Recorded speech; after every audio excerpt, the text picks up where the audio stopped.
Assalamualaikum warahmatullahi wabarakatuh. Kami dari kelompok 1 pada mata kuliah Sistem Informasi dan Manajemen kali ini, kami akan menyampaikan materi yang berkaitan dengan organisasi, manajemen, dan perusahaan yang saling terhubung.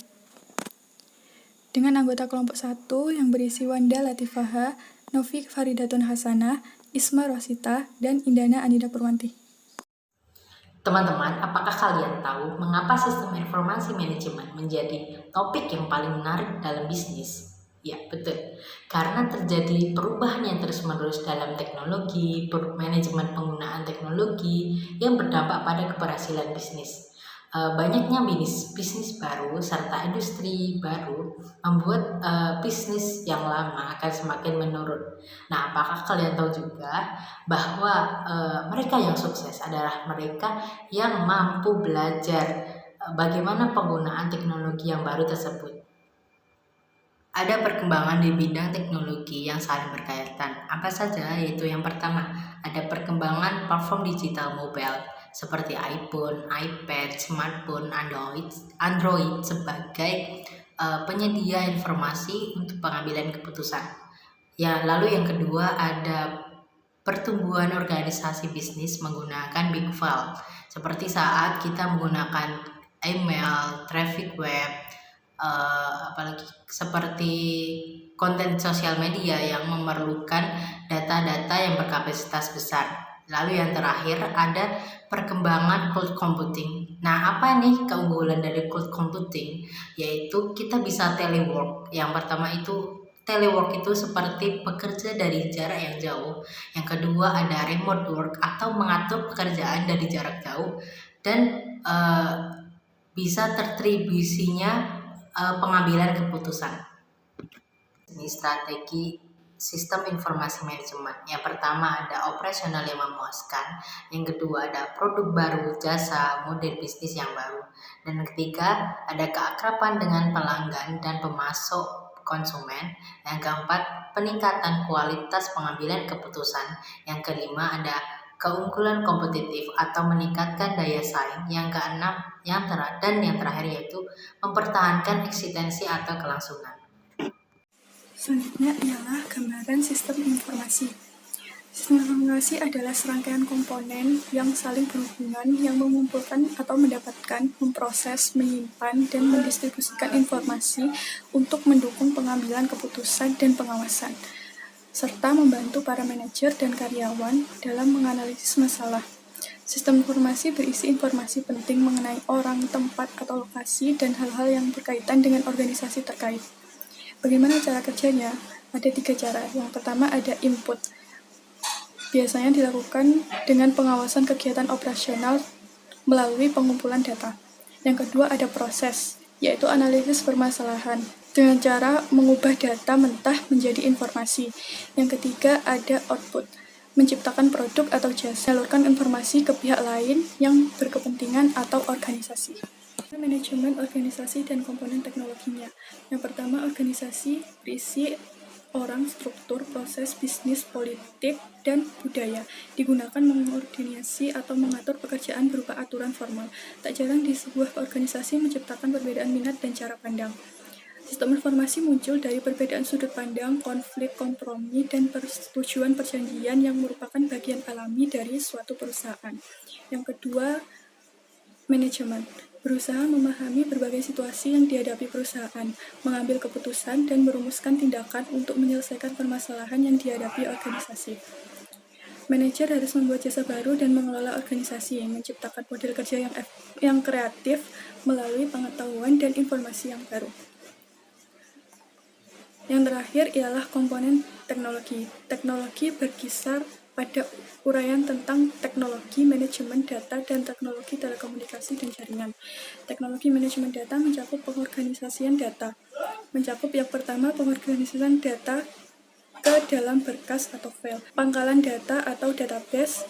Yang ketiga, perencanaan pengelolaan pangkalan data serta penyajian data dan informasi. Teknologi informasi dan jaringan mencakup perangkat untuk berbagai data dan informasi. Data dan information sharing. Yang selanjutnya, saya akan menjelaskan mengenai tingkatan dalam organisasi dan juga tugas manajemen. Tingkatan dalam organisasi. dalam organisasi memiliki struktur yang terdiri atas tingkatan dan juga keahlian yang berbeda-beda. Di dalam struktur biasanya akan menggambarkan dengan jelas mengenai pembagian kerja. Wewenang dan tanggung jawab dalam organisasi bisa diarus sebagai sebuah hierarki atau struktur piramida. Nah, di sini saya akan menjelaskan mengenai struktur piramida dalam tingkatan organisasi. Nah, paling atas yaitu manajemen senior. Manajemen senior ini membuat keputusan strategi jangka panjang terkait produk dan jasa. Selain itu, manajemen senior juga menjamin kinerja keuangan berjalan dengan baik. Terus, di bawahnya manajemen senior itu ada manajemen tingkat menengah. Manajemen tingkat menengah ini bertugas menjalankan program dan rencana dari manajemen senior. Dalam manajemen tingkat menengah ini terdapat tenaga ahli. Tenaga ahli itu meliputi insinyur, terus ilmuwan, terus juga ada arsitek yang merancang produk dan jasa dan menciptakan pengetahuan baru bagi perusahaan. Terus yang paling bawah itu adalah manajemen operasional. Nah, manajemen operasional ini bertanggung jawab mengawasi kegiatan bisnis atau kegiatan operasional bisnis sehari-hari. Nah, dalam manajemen operasional ini terdapat pekerja produksi dan jasa dan juga pekerja data. Dalam pekerja produksi dan jasa ini biasanya menghasilkan produk dan jasa. Sedangkan pekerja data itu seperti sekretaris atau juru ketik yang membantu penjadwalan dan pengkomunikasian pada setiap hari dalam tingkatan perusahaan. Yang selanjutnya saya akan menjelaskan mengenai manajemen. Tugas manajemen itu apa aja sih? Tugas manajemen itu yang pertama berusaha memahami berbagai situasi yang dihadapi perusahaan. Selain itu juga mengambil keputusan dan juga merumuskan tindakan untuk menyelesaikan permasalahan yang dihadapi oleh perusahaan. Terus fungsi manajemen utama itu ada 4. 4 itu apa aja sih? Yang pertama yaitu fungsi penjualan dan pemasaran. Fungsi penjualan dan pemasaran ini bertujuan untuk menjual produk dan jasa perusahaan. Terus yang kedua itu ada fungsi manufaktur dan produksi. Fungsi ini bertujuan tentunya untuk menghasilkan atau memproduksi produk dan jasa. Terus yang ketiga itu ada fungsi keuangan dan akuntansi. Tujuan dari fungsi ini itu untuk mengelola aset keuangan dan menyimpan catatan keuangan perusahaan. Terus yang keempat atau yang terakhir itu adalah fungsi sumber daya manusia. Fungsi ini bertujuan untuk mencari, mengembangkan, dan mengelola tenaga kerja perusahaan. Selain itu juga menyimpan catatan karyawan perusahaan. Para manajer mempersepsikan tantangan bisnis dan lingkungan. Manajer ini merancang serangkaian strategi perusahaan untuk menjawab tantangan-tantangan tersebut. Selain itu, manajer juga mengalokasikan sumber daya manusia dan finansial untuk mengkoordinasikan pekerjaan dan mencapai kesuksesan. Selain itu, para manajer juga harus belajar bertanggung jawab sebagai seorang pemimpin. Namun manajer selain melakukan hal-hal yang saya sebutkan di atas, manajer juga harus melakukan tindakan. Nah, tindakan ini misalnya yaitu dengan memperbarui organisasi dari waktu ke waktu, terus menciptakan produk dan jasa baru atau model kerja yang kreatif melalui pengetahuan dan informasi yang baru. Selain itu, teknologi informasi itu juga mampu memainkan peran penting dalam membantu manajer merancang dan menciptakan produk dan jasa yang baru serta mengarahkan dan merancang ulang organisasi yang mereka pimpin. Mengenai teknologi informasi. Teknologi informasi adalah salah satu dari banyak perangkat yang digunakan manajer dalam mengantisipasi perubahan. Perangkat keras komputer adalah perangkat fisik yang digunakan untuk melakukan kegiatan input, pemrosesan, dan output dalam sebuah sistem informasi. Perangkat keras tersebut terdiri atas komputer dari berbagai bentuk dan ukuran, termasuk perangkat mobile. seukuran genggaman tangan. Berbagai perangkat input, output, dan penyimpanan, serta perangkat telekomunikasi yang membuat komputer saling terhubung. Selanjutnya, perangkat lunak komputer. Perangkat lunak komputer terdiri dari serangkaian perintah terprogram dan terperinci digunakan untuk mengendalikan dan mengkoordinasikan komponen-komponen dalam sistem informasi. Teknologi pengelolaan data. Teknologi pengelolaan data terdiri atas aplikasi perangkat lunak yang mengatur pengelolaan data pada media penyimpanan data. Selanjutnya, teknologi telekomunikasi dan jaringan. Terdiri atas perangkat fisik dan perangkat lunak, membuat berbagai perangkat keras saling terhubung satu sama lain, serta melakukan pengiriman data dari satu tempat ke tempat lain. Tren teknologi baru berskala dunia yang mengembangkan produk jasa strategi dan model bisnis baru. Tren teknologi yang sama ini juga memiliki kegunaan bagi kalangan internal perusahaan, seperti menghubungkan sistem-sistem yang berbeda dengan jaringan yang terdapat dalam perusahaan. Teknologi jaringan internal perusahaan yang menggunakan teknologi internet dinamakan intranet. Intranet yang diperlukan guna memberikan wewenang kepada pengguna di luar organisasi disebut extranet, dan perusahaan menggunakan teknologi jaringan semacam ini untuk mengkoordinasikan kegiatan mereka bersama perusahaan lain untuk melakukan pembelian, kerjasama, rancangan, serta pekerjaan lintas organisasi. Bagi sebagian besar perusahaan saat ini menggunakan teknologi internet adalah kebutuhan bisnis dan keunggulan kompetitif. Selanjutnya, sudut pandang bisnis atau sistem informasi.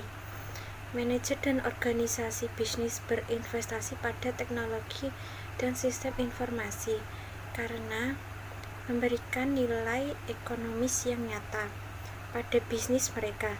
Tingkat pengembaliannya pun terlihat pada peningkatan produktivitas, pendapatan, atau mungkin posisi strategis jangka panjang pada pasar tertentu.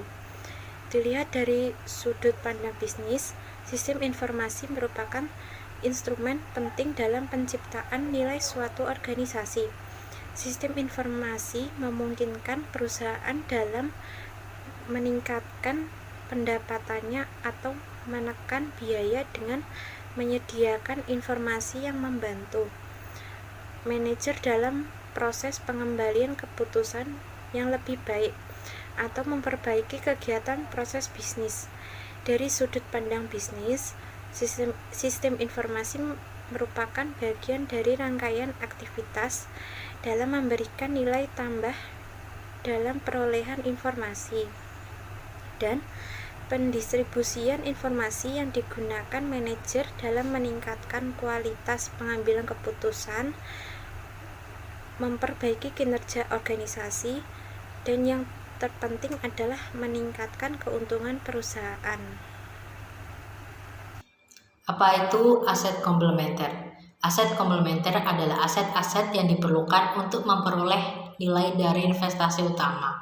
Contoh, untuk merealisasikan nilai, perusahaan yang membuat mobil memerlukan investasi komplementer tambahan di bidang pembangunan jalan raya, atau stasiun pengisian bahan baku, bengkel, dan susunan peraturan untuk menciptakan standar dan pengawasan terhadap pengemudi. Riset mengindikasikan perusahaan yang mendukung investasi di bidang teknologinya dengan investasi di bidang komplementer seperti model bisnis baru, proses bisnis baru, perilaku manajemen, budaya organisasi, atau pelatihan memperoleh tingkat pengembalian yang besar. Sedangkan perusahaan yang gagal melakukan investasi komplementer menerima tingkat pengembalian yang lebih kecil atau tidak sama sekali atas investasi di bidang teknologi informasi yang mereka lakukan. Nah, investasi-investasi tersebut disebut dengan model manajemen dan organisasi. Investasi komplementer dalam organisasi yaitu budaya bisnis yang efisien dan efektivitas model bisnis yang sesuai, proses bisnis yang efisien, pendistribusian wewenang, hak pengambilan keputusan yang tepat, dan tim pengembang yang memiliki sistem yang kuat. Kunci investasi komplementer dalam manajemen yaitu dukungan yang kuat dari manajemen senior terhadap perubahan, sistem intensif guna mengawasi dan memberikan penghargaan bagi inovasi yang dilakukan oleh karyawan, menitik beratkan pada kolaborasi dan kerjasama, program pelatihan, dan budaya manajemen yang menghargai fleksibilitas dan pengetahuan. Dan itulah penjelasan yang dapat kelompok kami sampaikan. Kurang lebihnya mohon maaf. Wassalamualaikum warahmatullahi wabarakatuh.